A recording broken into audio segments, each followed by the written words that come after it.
Hi, folks. Welcome. Thanks for tuning in. Today, we're going to talk about motivation. And the issue here that psychologists look at is why do we do things we do? Why do we act the way we act socially, sexually, when it comes to hunger?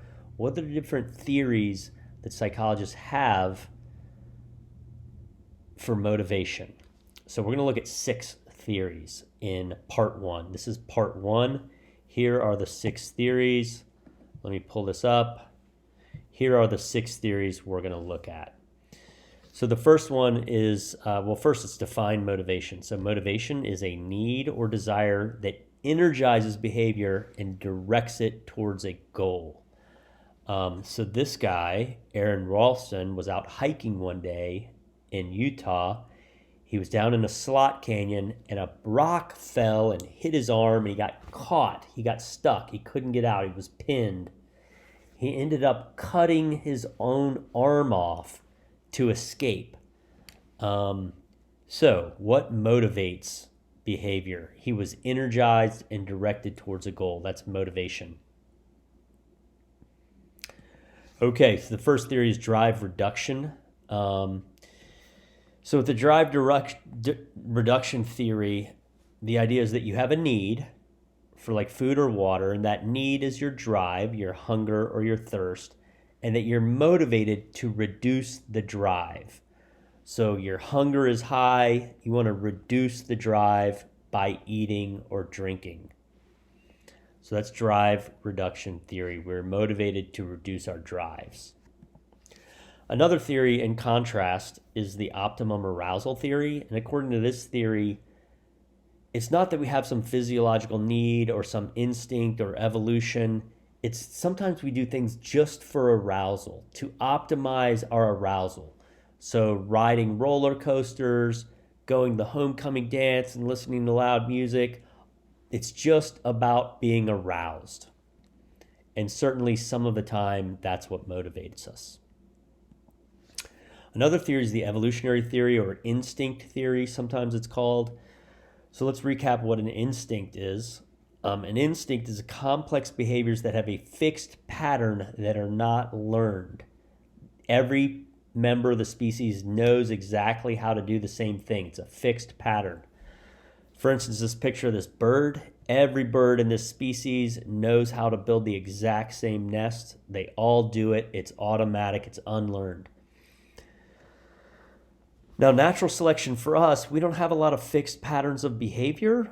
We don't build a nest in the same way that everybody in the species does, but we are affected by evolution in the way that natural selection has given us certain traits because they have helped in our ability to reproduce. So traits that help us reproduce get passed on to future generations. So traits that help us solve problems, our intelligence, our work ethic, our social skills. If we have good traits for those, the genetics, we will pass those on. Criticism of evolutionary theory is that we don't have very many fixed patterns of behavior beyond baby reflexes. Our motor, our frontal lobe, where we do all our thinking and problem solving and planning, that kind of overrides our instincts.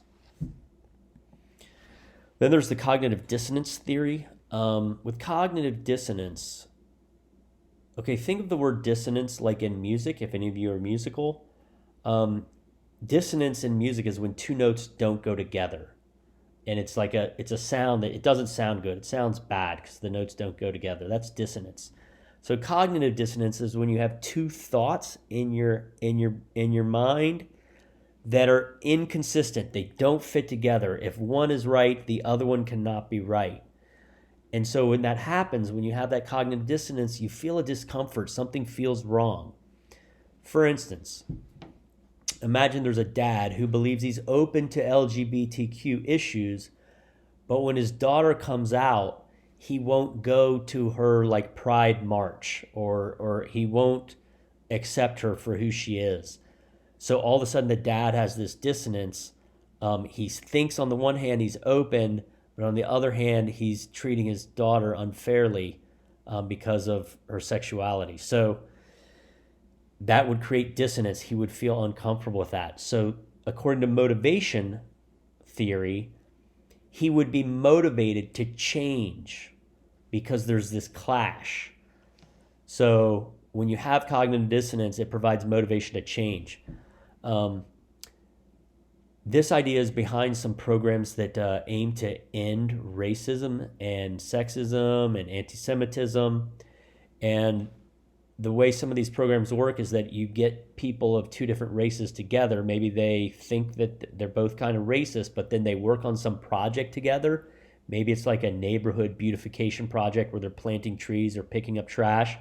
And when they work together, they realize, hey, this person isn't so bad. They're a lot like me. They're nice. They're friendly. And so that positive idea clashes with their racist idea.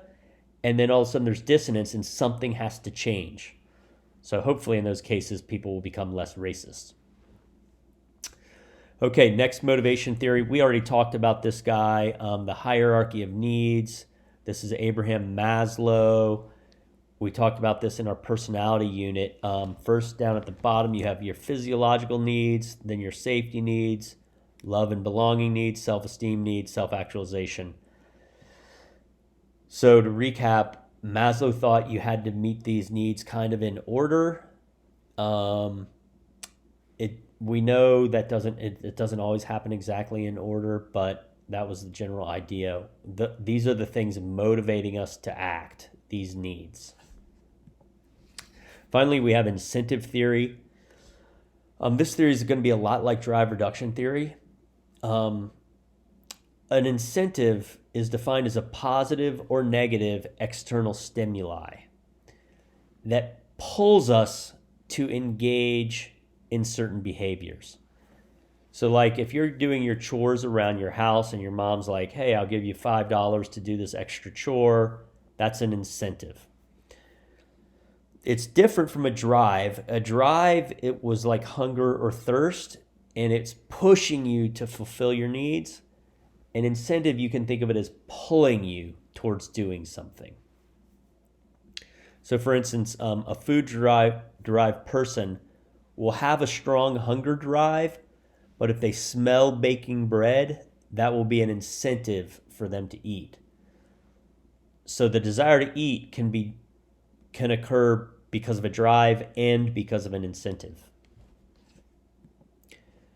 Okay, that's the end of part 1, 6 theories on motivation. In the next part, we'll talk more about social motivation, motivation at work, and sexual motivation. Thanks for tuning in, and let me know if you have any questions.